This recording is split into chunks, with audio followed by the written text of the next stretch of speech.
Carrrnversations. You guys, welcome to today's conversation. It is my absolute honor. I've got Pinky Manqele, Mamncane Billionaire. I have to say that. Today we're gonna get right into it. We're talking grief, right? And I know one of the first things when I met you, you mentioned we were sitting at a table and you mentioned you had lost your dad. Firstly, I want to ask you a question. Once again, what hurts you the most about your dad's passing? What hurts you? Like, what will bring tears to your eyes?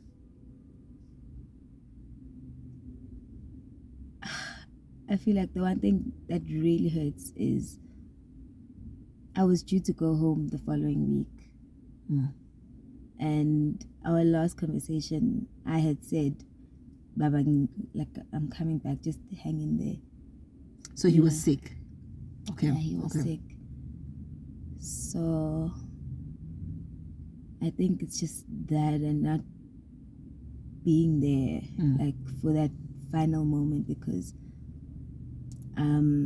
like with my dad's passing, it's I remember having this conversation with God on some, you know what, I won't ask you why, because I'm grateful for the years you've given me with this man. My only thing is I just wish I was there. Why do you want to have been there? I think just for the ability to say goodbye. Okay. You know, I feel like I was robbed of that opportunity To say goodbye. Yeah, it's different saying goodbye to someone alive and saying goodbye when someone is just laying there. And even if he was still like gentleman enough to take his last breath, like without us being physically there, but to just experience, like, be there, you know, when that happened. But I guess God knows best, because I don't know how I was gonna feel afterwards. But it's the only thing that I think hurts, and knowing with I still wanted to do so much with him, you know, and have him part of my life. But yeah.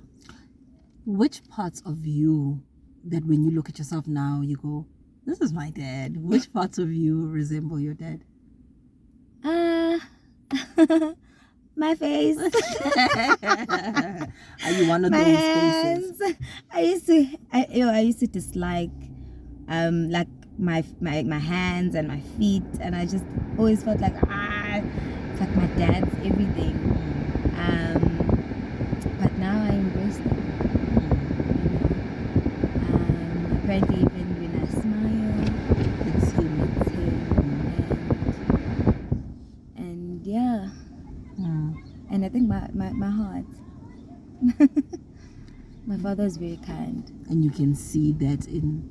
Yeah. And when that those feelings come up, those I didn't get a chance to say goodbye, what do you do with them? Cry. I cry. I cry. For the longest time, I didn't know what to do. Okay. I didn't know what to do, what to say, and like how to, I don't know, let it out. So I just cry. I cry because I've never, like, this was one of my biggest fears. Is it? Yeah, like losing my parents was like the biggest thing in my life, and I was just like, I couldn't even imagine it. And now going through it, it's just like how does one even, you know?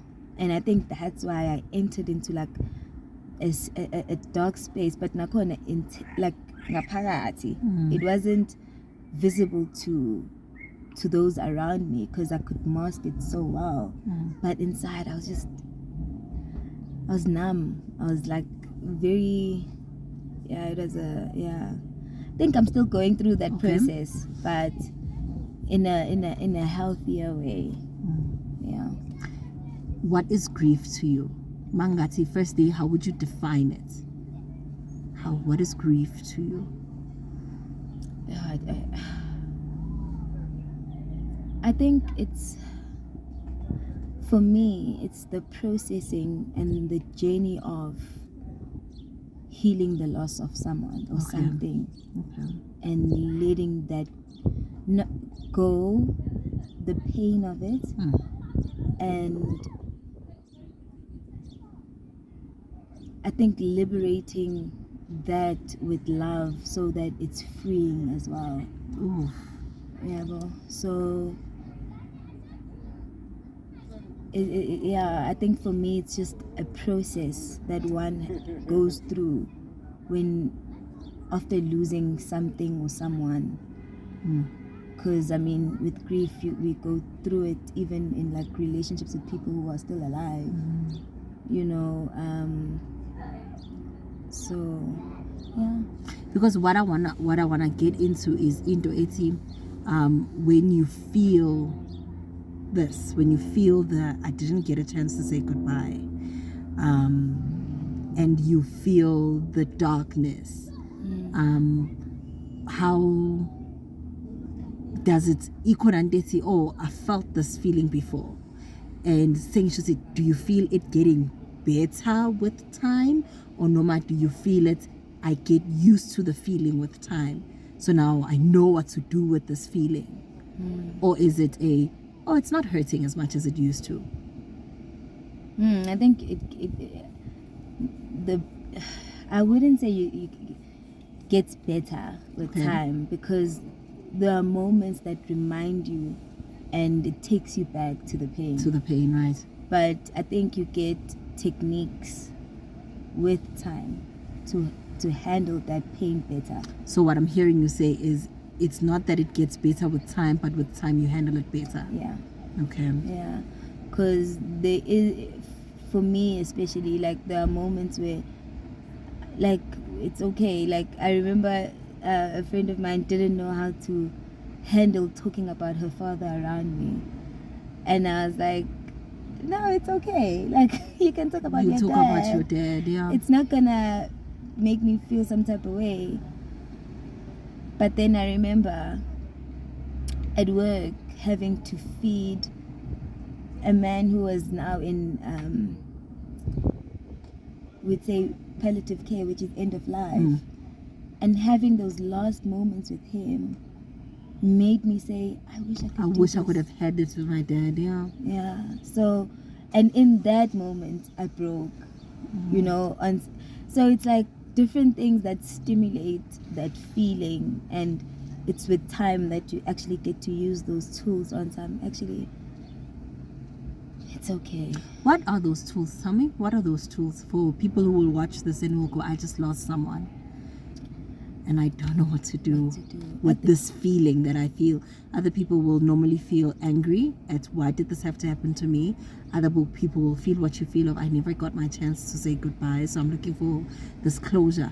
Other people have questions, or will see, this is happening, but I never got a chance to say what I needed to say. There were some conversations that we never got to have.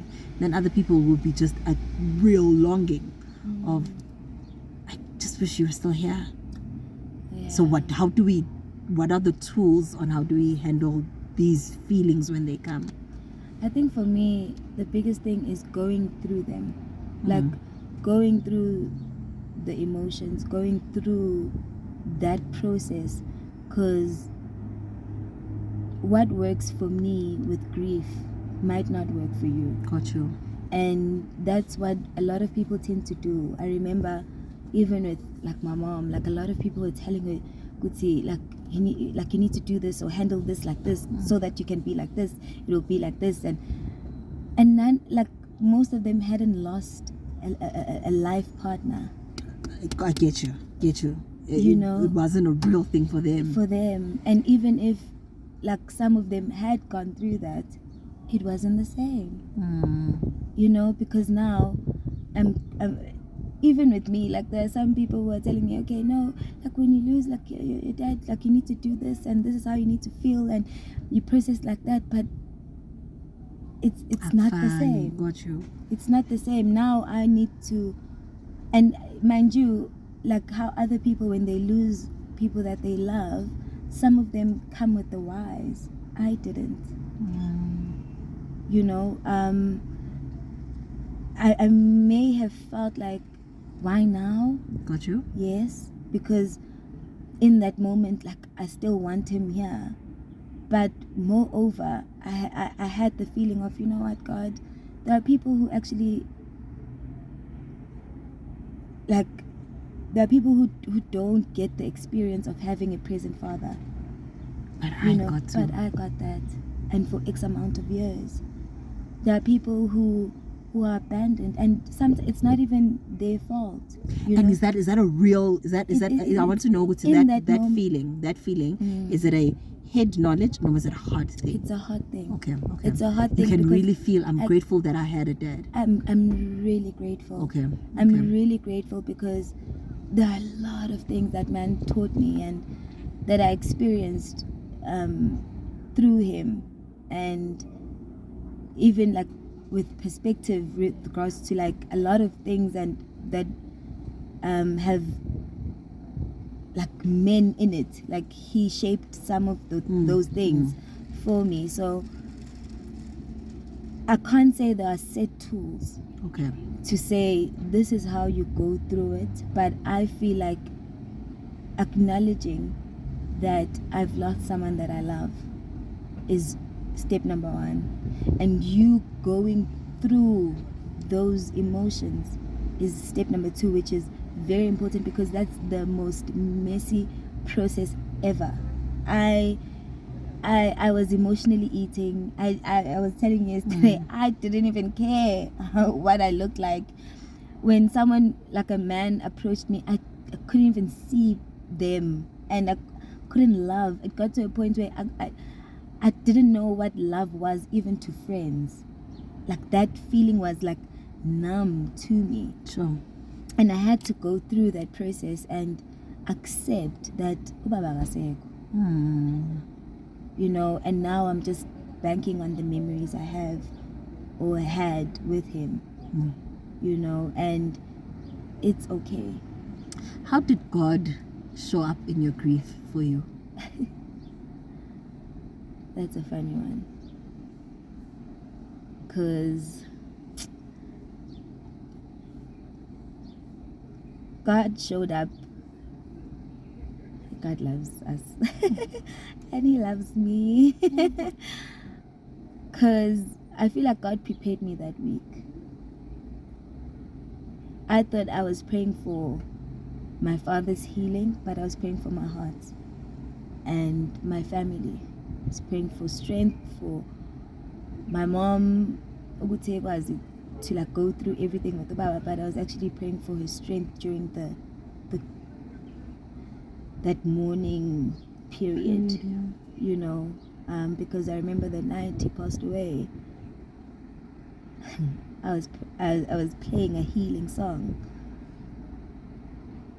and I always say when my father took his last breath, I felt it. I was miles away, like we were miles apart. I mean, sorry, but I felt it. Like my blood was cold. Like I felt something rush in me. Sure. And I didn't sleep that night. And when I got a call from my sister, something in me was just like, it's this. But because they know how I was with my dad and how he was with me, so they couldn't tell me what exactly had happened. They just had to get me home.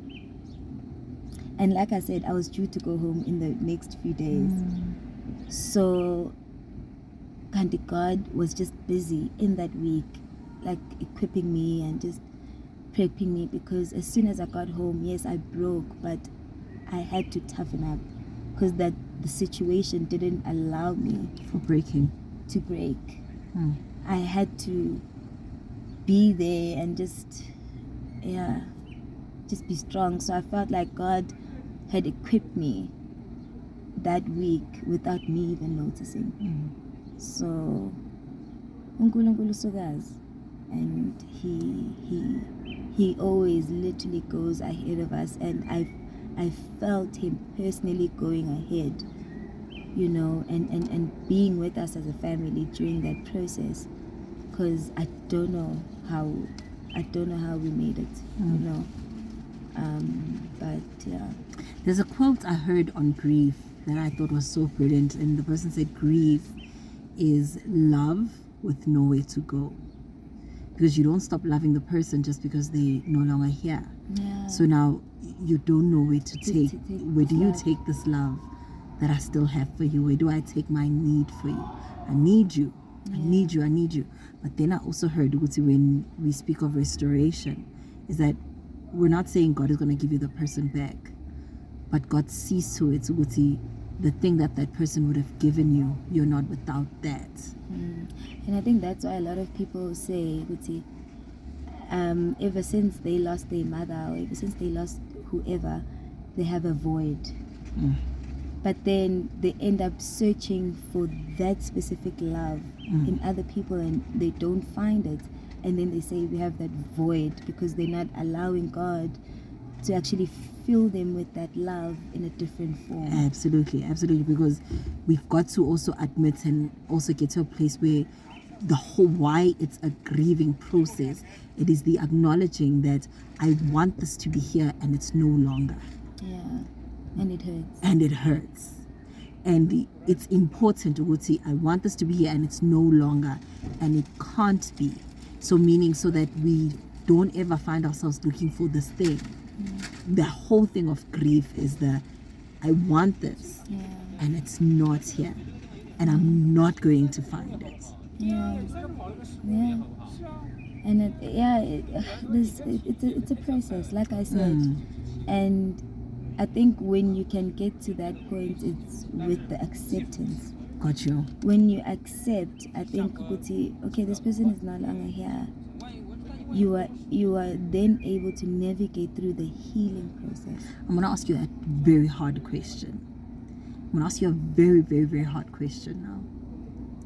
Okay. A very hard question. I don't know if I'm ready for this. This is a very difficult question, but I have to ask it. And it'll be the last one, I promise. What are you grateful for with your father's passing? Hectic. Grateful for, like I said, I think one, his presence, like him being there for throughout my life, basically. I'm grateful for that, and I'm not now, Shem, I'm running away from your question, because it's about the specific passing. The passing, yeah. But the main thing that I am grateful for is having him part of my life. But with the passing,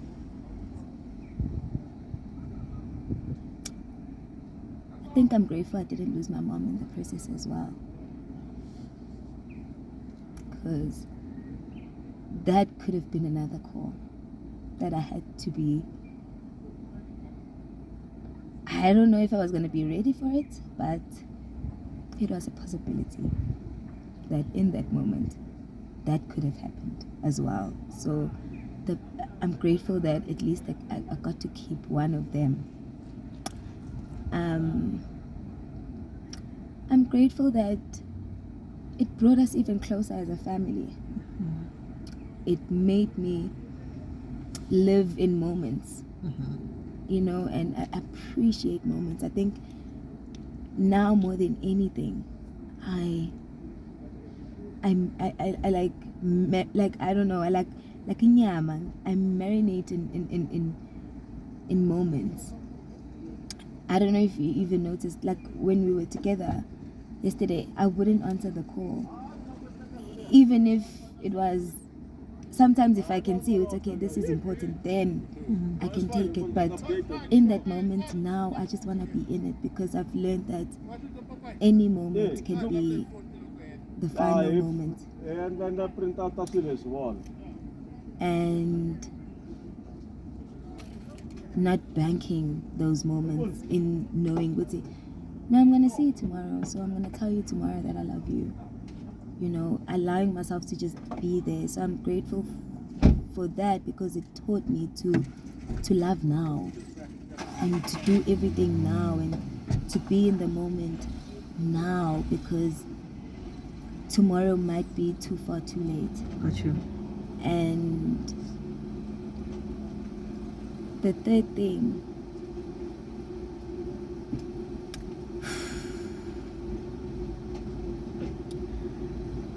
I think I'm grateful for the change of perspective when it comes to marriage. Okay. Because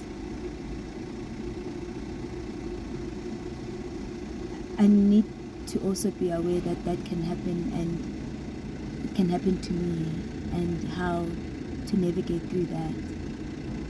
Got you. Yeah. And I could marry somebody and I could lose them. I could lose them.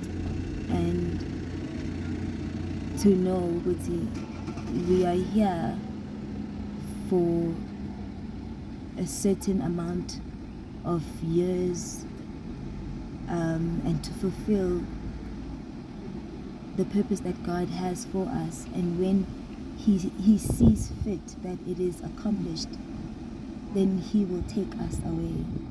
We're not here forever. We're not here forever.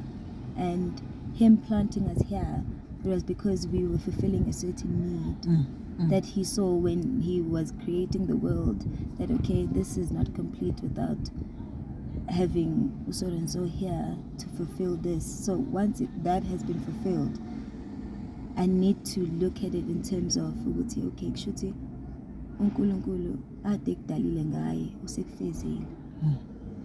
And it hurts in the moment, but it'll be okay. Thank you. Yeah. Thank you. It hurts in the moment, but it will be okay. It'll be okay. I'll learn to love again. Not loving to be loved like this person, or to get this specific love again. But God restores. God restores. And uyakwazi ukuphelelisa umuntu, like feel a person so much so that I don't even know, like that man is just I don't know something else, because this was like my biggest fear, but this is where I saw him the most. Excuse me as well. So yeah. Yeah, and I think that even me going through the whole grief and the healing journey, I can see it's evident in me expressing it. Got you.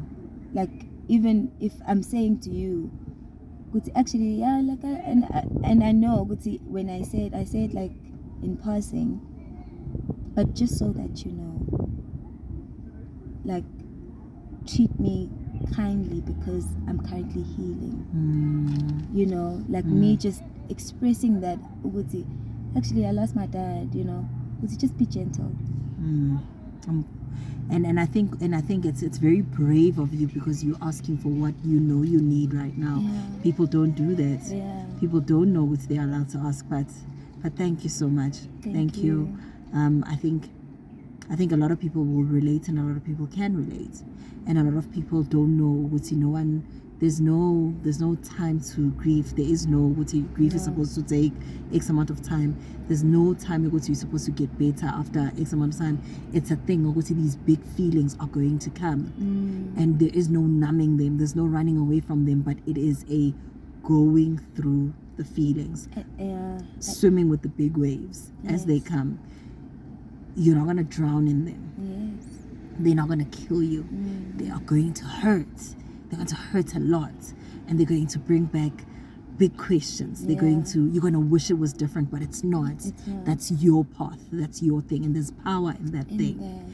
And you have to always go, there is power in my pain. Even there is there's power in my pain, and if you don't sit in it, you miss on your power. Yeah. Right? Yes. You miss on the miracle, because there's a as I sit in my pain, thinking I'm going to drown here, thinking this pain is going to kill me, thinking, I don't know, all these feelings, help will then comes in. True. Help will then come in. I love the saying by the poet Rumi where he says, the wound is where the light enters. Yes. And it's I'm breaking. And then help can surround you. But for as long as you're not letting these feelings come in, you're blocking that healing from process. taking place. Yeah. And a lot of people, I feel like they don't express that enough, and it's because as a society we haven't made it okay for them to you know, we give people time. We think 6 months it's hula pela, right? And you some are even quick to say, you know, others experience far worse, you know, like, oh, like, oh, you lost a partner, yo, 1 week and then the partner died. But no, in this moment I am and feeling we like think this. it's that's the thing, we want to quantify pain and we want to measure pain, and it's not true. It's not. Like, allow It's that not true. person to go through it the best way they feel they need to, because it will free them. And also, whenever you feel like this, whenever you feel like Uguti, that person, it is a sign, it's a direct revelation of Uguti, your heart isn't open. Whenever I can't feel what you feel, it really is a reflection of my heart isn't open. Empathy. My heart isn't open and I'm not willing to go there with you. And I think also people that are grieving have to know Uguti, there's people that aren't ready to go there, can't go there with you right now. And it's okay. They don't have the capacity to do that. And you're going to hurt yourself more expecting somebody who doesn't have the capacity to grieve with you, to sit in the hole with you, because they're going to put you in a deeper hole. They're going to, right? And we don't know what coming out of that looks like. Right. But thank you so much. Thank you. I'll say this and I said it. I'll say it again. You're such a spirit. You are such a spirit. Thank you guys. Thank you for watching. I love you for watching. This was special. Mwah.